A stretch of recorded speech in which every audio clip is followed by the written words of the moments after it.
There's a billion odd ways to make money as a musician. Here's a few. We're going to focus on 4 main areas as you have a life and don't want to listen to a baldy for 9 hours.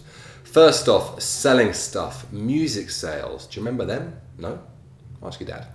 In the old days, the heart of making a living from music. Now it's becoming more important again, kinda. As streaming storms ahead, vinyl is revitalized and CDs hang on in there.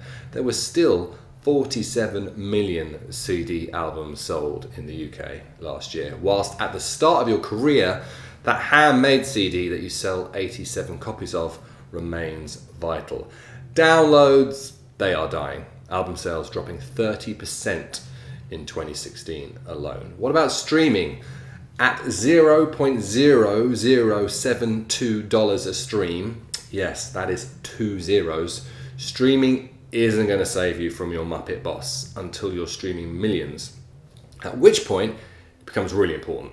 In the UK, streaming increased 68% in 2016. States-wise, it's now responsible for over half of all music consumption. Merch, a biggie at the start of your career, a hugie once mega famous.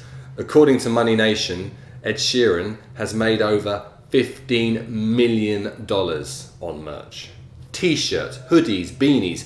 U2, JLS and Morrissey have all done condoms. You know, no glove, no love, right? That's right. Kiss did branded coffins. Definitely don't Google what Tenacious D did. The only merch limits are your imagination and your fans. Good time to mention Kevin Kelly and his 1,000 true fans theory. You don't need 1 million fans to start making a living from music. You need 1,000 massively into your music, attending all gigs, buying all merch, and your album in all formats. Fans with whom, and this is vital, you have direct contact, no middlemen taking a cut or controlling access. Let's do some maths. In Nottingham, the living wage is 17.5 grand. The average wage, 25.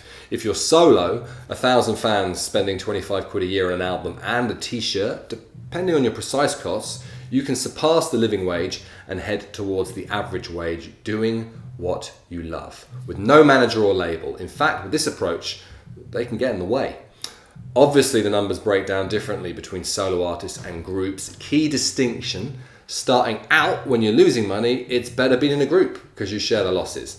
When you start making money, it's better being solo because you keep all the dollar.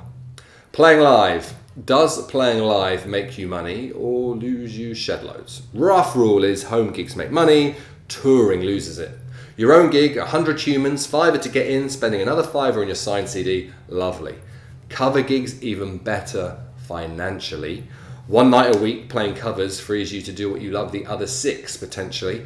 Use a different artist's name and you can protect your credibility too. Weddings, for example. Musicians in wedding bands in knots can each earn £200 plus on a Saturday night. More if a solo artist and or you do the DJ bit too. All you got to do is press play on Get Lucky every 3 minutes. Private gigs for rich peeps are the money shot. That loaded student can get daddy to pay you £500 to play his 21st to make him and his wannabe Jack Wills model mates look cool. Busking, one of the most underappreciated sources of income. Average rate in Nottingham city centre is £10 an hour. What about playing live for other people? Session playing. Whether you're a bassist, MC or viola player, fellow musicians need your skills. In 3 different professional contexts, the Musicians Union cites a session rate of £145 for 3 hours. Obviously it's different if playing for a mate. Key thing there is, if your friend is getting paid, you should be too. Wheelin and dealing, it's hard to avoid. Like it or not, you're a business, a brand. We will discuss management, record and publishing deals in later vids. On the way to doing those 3, you'll need to do interim deals to keep yourself afloat. What can you blag, from free studio time to a new drum kit? Have you got a rich fan who owns a business that can sponsor you? Can you get free rehearsal space from your college or uni? Rehearse 8 hours a week? You could save £3 grand a year, which you can spend on presents for your mum to make up for not becoming an accountant. If not a student, how could you blag space for free? When I was in a band before the birth of Christ, we blagged free rehearsal time from our local swimming pool. Who might give you work, not for playing your music, but because you do music. Talks in schools, lectures in colleges, that kind of thing. Bringing us to a key area, teaching. If you're at a stage where you're struggling for cash, but you are seen as cool, you might be able to charge little darlings in the park a premium so they can tell their mates they're learning bars from that MC from Aspley all the girls fancy. Then there's DJing, the classic indie disco set by a band. Sometimes you don't even have to DJ, just showing up and breathing in a certain club made in Chelsea style is enough to get paid. Now, deals bring us to free-ish money. From grant givers to superfans. The Arts Council's grant for the arts is open to English musicians and awards up to 15 grand for starter projects. As the name implies, PRS for Music Foundation love supporting musicians. They have grant sources ranging from £500 to big money 5-figure sums. Help Musicians UK are also worth a Google, plus this link lists loads of relevant grant sources. If you can't get free money, free stuff is the next best thing, particularly in that weird stage when you're seen as a cool artist, so companies are sending you stuff, but you still don't actually have any money.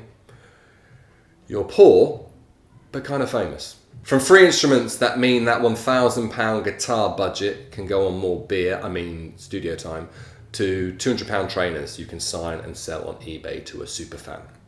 Crowdfunding allows fans to give you money in advance, taking away the risk of losing money, which is almost as important as making it. You can pre-fund a tour, an album. Kickstarter has been successfully used by Nottingham musicians such as Scorsese, the Cult of Dom Keller, and Unknown Era to raise 4 to 5-figure sums. Crowdfunder and Indiegogo are also worth checking out. Then there are subscription services that allow fans to commit to you monthly, get your fans to cancel the gym, get fat, and spend their gym membership on you via services like this one I can't pronounce. Now, do you sell music on iTunes when you could sell it on Bandcamp and therefore keep more of the sale price? Are your t-shirts made by the cheapest company or not? Did you bother checking? Save money is the ultimate free money. And there ends my grandma impression. Finally, there is the outside the box money shot, where a loaded fan pays you a ridiculous amount to do something legal, moral and ethical, meaning it's effectively free money. This could be a Saudi prince paying you $1 million to play his son's 18th, through to the dude who paid Wu-Tang $2 million US for the one copy of their 2015 album Once Upon a Time in Shaolin. That is it. In the bio, there's a free PDF that outlines the key info mentioned, plus a few other bonus bits. We are back in a fortnight talking managers next. And yeah, one final thing. Really helps if you're fucking good.